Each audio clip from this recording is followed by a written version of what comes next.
So why are so many people suddenly talking about creatine? Creatine first hit the market back in 1993. Athletes were already taking it and using it in 1992 in the Barcelona Olympics. And by the mid-1990s, it was literally on the shelves of stores everywhere. It quickly became one of the top sports supplements in the world, and it hasn't gone away. In the late 1990s, Bill Phillips' Body for Life program was hugely influential in bringing creatine out of the bodybuilding world and into mainstream fitness. Before Body for Life, Phillips had already founded EAS, which was Experimental and Applied Sciences. It was a sports supplement company, and he launched it in the early 1990s, selling a product called Phosphagen, which was the first widely marketed creatine product in the United States. Then came his book, Body for Life, in 1999. Wasn't just a workout plan, it was a full lifestyle program, nutrition, supplements, mindset, and creatine was a central part of it. The book sold more than 3 million copies worldwide. It hit #1 on the New York Times bestseller list, and it was tied to the Body for Life Transformation Challenge program, which drew thousands of participants every year, men and women, and that visibility was massive. Suddenly, creatine wasn't just for gym rats anymore. It was something that your neighbor, your coworker, or even your 50-year-old dad might be talking about. And by the end of the 1990s, creatine was a $200 million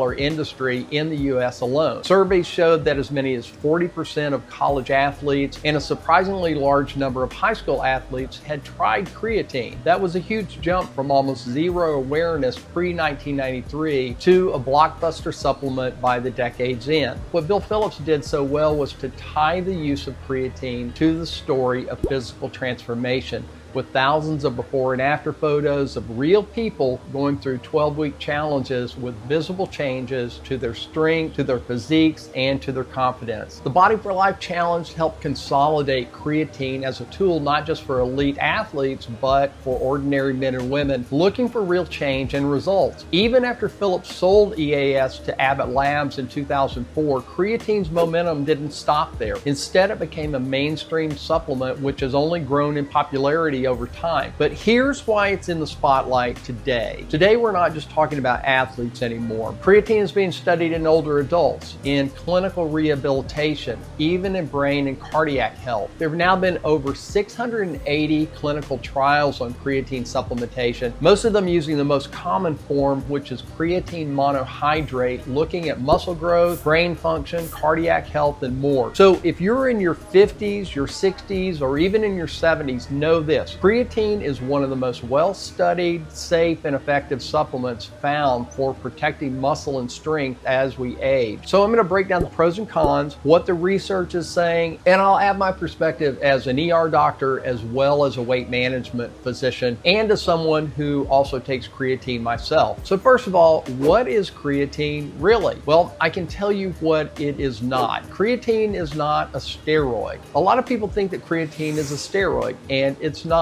Your body actually makes creatine and it stores it in your muscles and in your brain where it helps recycle energy. The form most people take as a supplement is called creatine monohydrate. And so here's the quick science behind it. The cells of your body derive energy from a chemical called ATP, or adenosine triphosphate. It's the battery that powers your cells when you use energy. ATP loses a phosphate group and becomes something called ADP, adenosine diphosphate. And to recharge the battery, ADP has to pick up another phosphate group and turn it back into ATP. It might seem a little complicated, but that's where creatine comes in. Supplemental creatine acts as a fast phosphate donor, helping to recharge that ATP battery so that your muscles in your brain have the energy to perform work. Now, why does that matter as we age? Around the age of 40, most of us begin to lose muscle mass and strength. The medical term for that loss is something called sarcopenia. Some people lose muscle faster, some people lose it slower, but it happens to everyone. That's why when you see Arnold Schwarzenegger, he doesn't look like he did in his bodybuilding days and back in his prime. So left unchecked, muscle loss leads to frailty. It can lead to falls and injury and even loss of independence. But the good news is this: when creatine is combined with resistance training, it helps limit and stave off that decline. Clinical trials in adults from their 50s through their 80s show improvements in lean mass, strength, and function. But here's the catch. Creatine isn't magic. The benefits only happen if you're lifting weights and doing strength training. You can't just take creatine and sit on the couch and expect to maintain your muscle. But what about benefits beyond muscle? Some studies suggest small improvements in memory and processing speed, especially in women and groups with low baseline creatine levels, such as vegans or vegetarians who don't eat red meat or fish. And for cardiac health, there are hopeful things as well. Creatine levels in the heart muscle of patients with heart failure are often lower in these patients, and creatine supplementation appears to improve muscle function and exercise tolerance in these patients, as well as reducing fatigue, which supports their efforts in cardiac rehab. And benefits for the brain: creatine has shown neuroprotective effects, helping energy and metabolism in the brain and possibly providing benefits after traumatic brain injury, as well as supporting memory, processing speed, and attention. There's also early but promising clues that it could help neurologic diseases like Alzheimer's, Parkinson's, and Huntington's disease. Even in mental health, there are hints that creatine may support mood and resilience under stress. This is really promising stuff. The research is still young, but it's exciting to see a supplement that was once just thought of as for bodybuilders only, showing signals of benefit across areas involving aging as well as physical and neurologic health. Now, let's talk about safety. For healthy adults, creatine is considered very safe, but there are things that you need to know. Creatine gets converted by the body into something called creatinine, and it can falsely skew kidney numbers that doctors follow in your lab work, making it appear your kidneys are stressed even if they're not. If your doctor is monitoring lab work for kidney function because you have high blood pressure or diabetes, make sure that they know that you're taking creatine so that they can interpret your lab results with clarity. If you already have kidney disease or you're on multiple medications, talk to your doctor before starting creatine. For most people,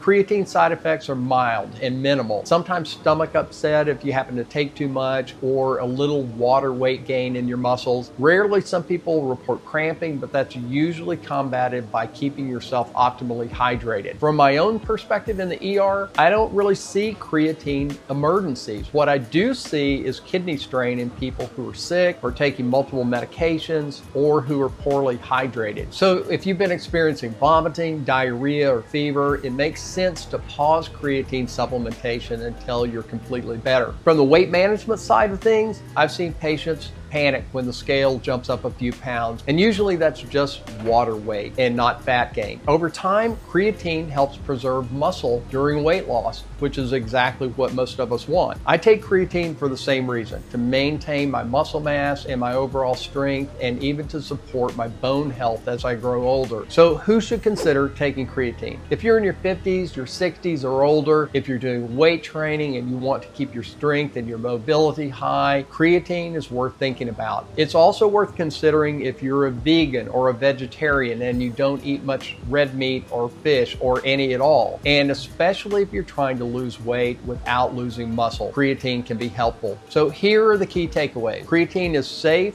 cheap, and effective for most healthy older adults. It works best when paired with progressive strength training and adequate protein intake. But if you have kidney disease, or even if you're perfectly healthy, it's always smart to check with your doctor first before starting creatine supplementation, or any supplementation for that matter. So is creatine worth it after 50? In my opinion, yes. Research is growing year by year, and we're only beginning to understand the full scope of creatine's potential benefits. Talk to your doctor, let them know which supplements and over-the-counter medications that you're taking so that they can take care of you and they know what's going on. If you want to know more reasons you should consider strength training in your 50s, 60s, 70s, and beyond, watch this video next. As always, thanks for watching, and please share this video with someone you feel would benefit from watching it as well. Be well, and I will see you in the next video.